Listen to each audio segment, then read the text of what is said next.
Bonjour Estelle, Bonjour Jean. c'est un peu une retrouvaille. J'occupe le bureau de bourgmestre de Saint-Gilles depuis 2 ans maintenant. Et c'est vrai que tout au long de mon parcours, j'ai eu la chance de croiser des personnalités riches et hautes en couleurs. Tu fais partie de cette belle catégorie.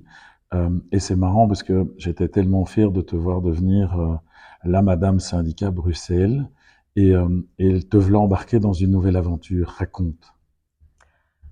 Alors effectivement, donc j'ai démissionné de mes fonctions ici à la FGTB Bruxelles et je suis remplacée d'ailleurs par une autre femme depuis le 1er mai dernier. Parce que, alors pourquoi? Voilà, l'Europe, très clairement, ça ne semble pas évident comme ça. C'est fort éloigné de nous, c'est fort éloigné de nos cœurs, c'est fort éloigné de nos préoccupations. Et pourtant, voilà, il y a de fameux défis au niveau européen. Et c'est pour ça que ça me semblait compliqué quand on est venu me proposer de ne pas relever le gant, de ne pas relever le défi. Parce que bah, l'Europe est fort à la croisée des chemins. D'abord, elle s'est créée même en 1957 sur base du plus petit dénominateur commun qui était le marché. Après, on nous a toujours dit ah, l'Europe sociale va suivre, l'Europe de la justice fiscale va suivre. Et quelque part, ça n'a jamais été le cas. Tu sais que tu es dans le bureau d'un certain Paul-Henri Spaak qui a voulu cette Europe au départ de son majorat Alors, de c'est vrai, Saint-Gilles. c'est un Tu, fameux tu es honneur. dans le bureau de Paul-Henri Spaak. Et c'est dingue parce que on parlait de l'Europe de la défense à l'époque. On y est malheureusement alors qu'on n'a pas construit l'Europe sociale. Voilà. Mais c'est marrant que tu aies cette modestie parce que moi j'étais tellement fier quand j'ai appris que c'est toi qui avais été choisi pour être deuxième derrière un monstre sacré de la politique belge et du Parti socialiste. Et c'est normal quelque part qu'on vienne te chercher avec ton parcours de femme militante. Alors, je ne sais pas si c'est normal. Même pour moi, c'était un honneur, hein, d'une manière ou d'une autre. Et voilà, depuis 17 ans à la FGTB, effectivement, à mener des combats. J'en ai mené d'autres avant. Voilà, une syndicaliste, je pense que ça s'imposait peut-être au niveau européen, parce qu'il y a, comme j'ai dit, de fameux combats à mener. L'Europe demain, ça va aussi, non seulement il faut construire une Europe sociale, il faut construire une Europe qui est beaucoup plus juste aussi au niveau de la répartition des richesses. C'est pour ça d'ailleurs que le Parti socialiste fait une proposition qui s'appelle Tax the Rich pour financer la transition climatique avec la transition sociale aussi. Mais d'un autre côté, l'Europe, c'est aussi, comme tu l'as dit, une Europe qui est en train de se réarmer avec une guerre qui est arrivée à nos frontières récemment. Et puis surtout, c'est une Europe qui risque, en tout cas un Parlement européen, qui risque d'être composé de 30% de représentants de partis d'extrême droite. Et donc là aussi, il va falloir lutter contre ces partis qui sont fondamentalement, enfin qui ont l'air de se montrer beaucoup plus fréquentables, mais qui sont restés les mêmes. Leur ADN est resté le même, c'est-à-dire qu'ils sont antidémocratiques, ils sont autoritaires, ils sont racistes, ils sont sexistes, ils sont homophobes. Donc voilà, il va falloir lutter pour continuer à construire une Europe qui est plus juste, une Europe qui défend et qui protège chacun d'entre nous, et en même temps une Europe qui devient quelque part dangereuse sur le plan des droits et de la défense des droits démocratiques. Donc ta pugnacité comme militante syndicaliste, ton côté technicienne qui a travaillé dans les cabinets, qui a toujours été militante, quels sont les combats que tu vas porter au Parlement européen si tu es mise en place, ce dont je ne doute pas? Il y en a beaucoup à mener au niveau européen. Alors, on voit la différence quand les socialistes sont là. Voilà. Donc, notamment ici, sous cette mandature-ci, enfin, il y a quand même eu des avancées, notamment pour les travailleurs et les travailleuses. Il y a eu l'instauration d'une directive pour avoir un revenu minimum au niveau européen, qui doit d'ailleurs être négocié par les organisations syndicales et qui doit être équivalent, enfin voilà, des seuils de pauvreté belges. Et demain, il faudra aussi sans doute se battre pour un revenu décent. C'est ce que le Parti socialiste notamment défend au niveau fédéral avec une réforme fiscale qui doit profiter aux plus bas et aux moyens salaires. L'Europe doit pouvoir le faire. Il y a d'autres enjeux, parce que, outre effectivement la transition sociale et la transition climatique, je pense aussi qu'il faut s'y engager vraiment, parce que sinon, demain, au nord comme au sud de la planète, ce sont les épaules les plus fragiles qui risquent d'en payer le prix. Mais il faut pouvoir le financer. Et notamment, c'est l'initiative Tax the Rich, et il faut chaque fois un accompagnement social.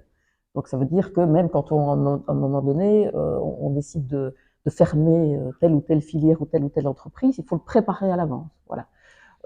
Ça veut dire aussi que les enjeux climatiques, ça peut aussi créer beaucoup d'emplois. Mais ça doit être des emplois de qualité. Ça, c'est vraiment aussi les combats qu'on doit mener.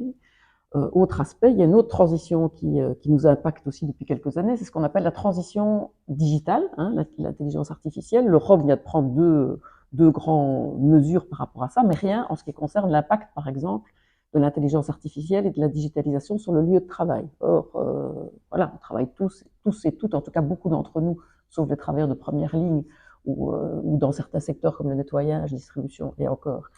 Là aussi, il y a souvent des impacts de digitalisation, donc il va falloir aussi mieux encadrer ce genre de choses.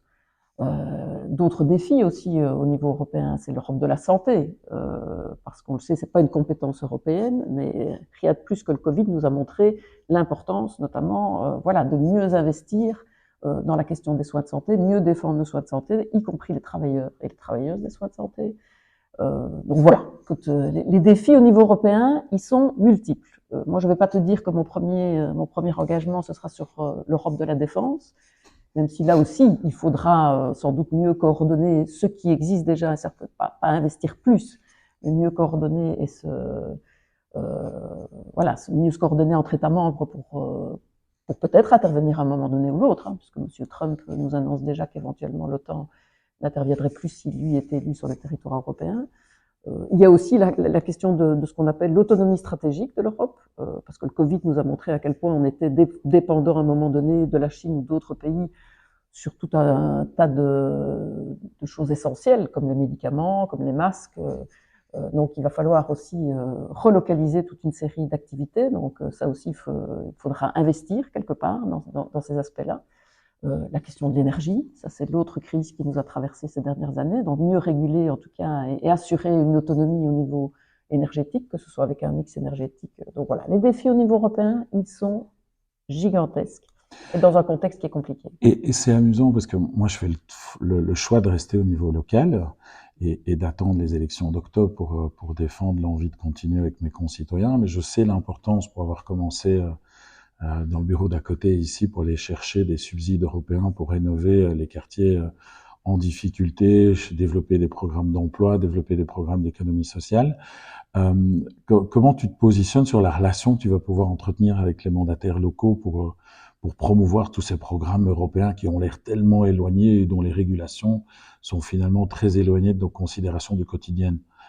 Parce qu'en fait, moi, c'est ça que j'aime chez toi, c'est que tu es une technicienne, mais tu es surtout une femme normale, Une femme de syndicaliste, terrain, oui. qui va débarquer dans une espèce d'arcane assez bureaucratique à l'image enfin, que ça peut représenter comme image populaire pour chacun et chacune d'entre nous. Alors, je pense que je ne deviendrai jamais une bureaucrate d'une manière ou d'une autre. Et rester proche du terrain, ça restera effectivement une préoccupation. Voilà. Alors l'Europe, comme tu l'as dit, on en parle toujours en mal. On dit toujours tout ce qui ne va pas à l'Europe, que c'est toujours la faute à l'Europe. Mais d'un autre côté, on oublie ce que l'Europe fait aussi. Et notamment ce dont tu viens de parler, c'est ce qu'on appelle les fonds de cohésion, parce que c'était quoi, notamment un des objectifs de l'Europe, c'était de se dire, ben voilà, il faut soutenir les États membres, mais au niveau des différentes régions, pour faire en sorte que ben, les différentes régions européennes, à un moment donné, puissent toutes ensemble évoluer de manière positive. Et ce sont notamment ben, les fonds FEDER, donc de développement régionaux, le Fonds social européen pour l'aide, notamment sur les questions sociales et d'emploi. Il faut savoir qu'une grosse partie du budget de Bruxelles Formation est financée par le Fonds social européen. Donc il faudra continuer, en tout cas, à soutenir cette cohésion, cette politique de cohésion, parce que avec les différents enjeux qui existent au niveau européen, ben, elle risque peut-être aussi d'être affaiblie ou remise en question, parce que ce sont des budgets importants. Donc il faudra garder le contact avec le terrain d'une manière ou d'une autre pour continuer à savoir aussi quels sont les besoins concrets ici, et puis défendre aussi nos territoires par rapport à ces fonds de cohésion dont on a fondamentalement besoin. Et du point de vue des harmonisations des statuts sociaux dans les différents États membres, avec la concurrence qui peut s'opérer des travailleurs détachés, des migrants non européens, mais aussi des migrants européens ici qui se retrouvent dans ces sous-statuts, espèce de dérégulation complète où on voit des travailleurs européens qui sont comme des clandestins sur le territoire de la ville. C'est vraiment très particulier. Comment déjà par le passé tu t'étais positionné là-dessus et comment est-ce que tu comptes investir dans ce dossier? Donc c'est ce qu'on appelle le dumping social, hein. Donc c'est la mise en concurrence des travailleurs, qu'elles soient extra-européennes mais aussi intra-européennes. En tout cas se positionner par rapport à ça. Donc déjà l'Europe a exigé quelque part que à travail égal, salaire égal, c'est toujours pas le cas pour les femmes, mais en tout cas dans le cadre de ce que tu appelles la directive détachement, c'est-à-dire que les entreprises peuvent faire venir pour une période de 6 mois, 2 ans, renouvelable, des travailleurs européens qui viennent de pays où évidemment les salaires sont moindres.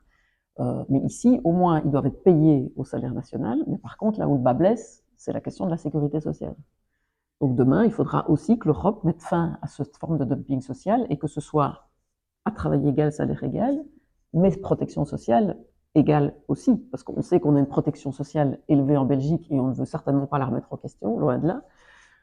Mais ça veut dire aussi que les travailleurs qui viennent ici, même pour des périodes de 6 mois, même pour des périodes d'1 an, il faudra qu'ils aient aussi quelque part les mêmes droits que ce que nous avons, que ce soit en termes de pension, que ce soit en termes de soins de santé et autres. Et là aussi, il y a une lourdeur administrative qu'il faut changer au niveau européen, parce que tu l'as dit, il y a toujours le problème, c'est que même toutes les aides européennes dont on a parlé tout à l'heure, le FEDER, le FSE, tout ça demande une administration et une lourdeur administrative. Même chose aussi, finalement, quand on veut se déplacer d'un État membre à l'autre, c'est beaucoup plus complexe qu'on ne le croit. Et là aussi, il faudra en même temps garantir que chacun ait les mêmes droits, mais en même temps permettre aussi aux Belges d'aller travailler plus facilement à l'étranger et de lever en tout cas certaines barrières administratives qui sont toujours très lourdes aujourd'hui.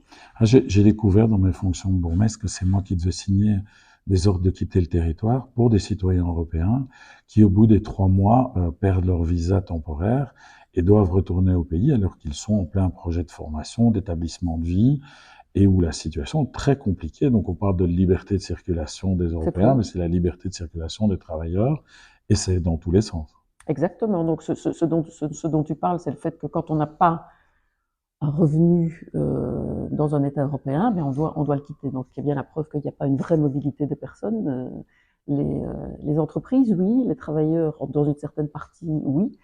Voilà. Et puis l'autre aspect que tu soulevais aussi, c'est évidemment la question des migrations, qui se pose beaucoup. L'Europe vient d'adopter un pacte migratoire ici, donc parce que on le sait, les migrations, en tout cas le problème de la crise de l'accueil, il existe déjà depuis 2015 et il ne fait que s'aggraver. Et le souci, c'est que ce sont surtout, puisqu'il n'y a pas de solidarité entre les États membres de l'Union européenne, ce sont surtout les États frontières et surtout la frontière de la Méditerranée qui reçoivent le plus le flux. Et le pacte migratoire qui vient d'être adopté ici ne résout rien, parce que notamment, ça permettra, notamment à la Hongrie, hein, M. Orban, grand démocrate comme nous le connaissons, de les renvoyer en payant un certain prix vers la Tunisie, qui est quand même un pays dont le respect des droits humains, qui renvoie, en tout cas dans le désert, des êtres humains qui pourtant demandaient simplement parfois un asile bien justifié aux frontières de l'Europe,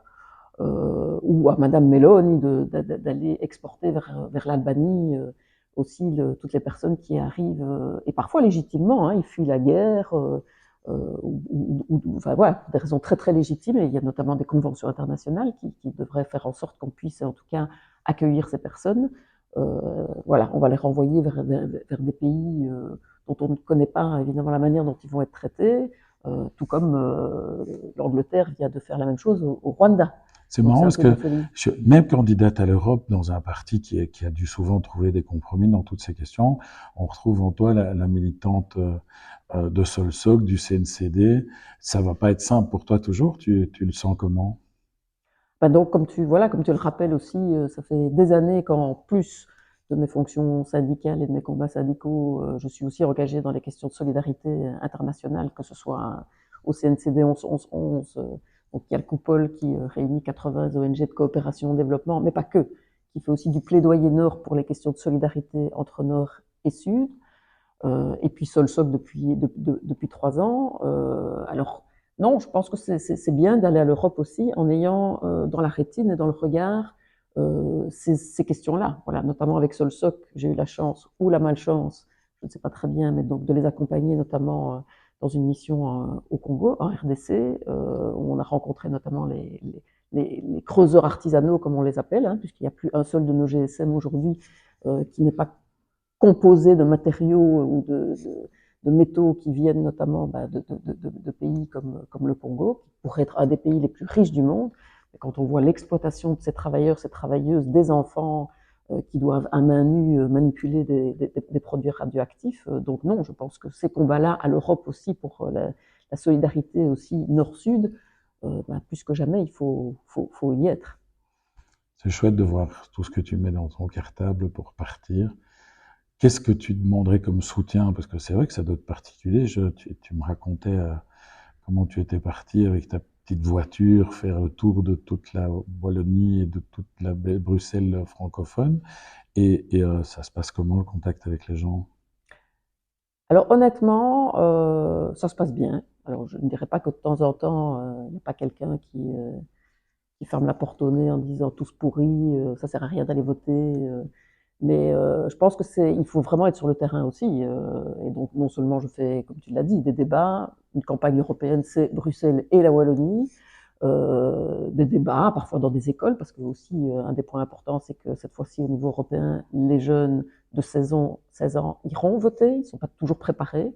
Donc certaines écoles ou certaines associations organisent des débats, d'ailleurs pluralistes, hein, mais on se rend compte que beaucoup de jeunes n'ont pas les clés non plus pour pouvoir voter demain. J'ai croisé notamment un jeune qui était en formation dans l'enseignement technique qui dit, nous, notre école n'organise rien.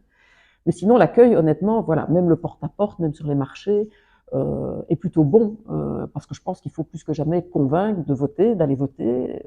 Ça ramène aussi des candidats et des candidates européens proches des préoccupations de chacun et de chacune. Moi, en tout cas, c'est vraiment ce travail de terrain, et je compte pas le mener uniquement pendant la campagne, hein. J'espère pouvoir le continuer, en tout cas après, comme tu dis, ne jamais devenir une bureaucrate. Merci. Merci Jean.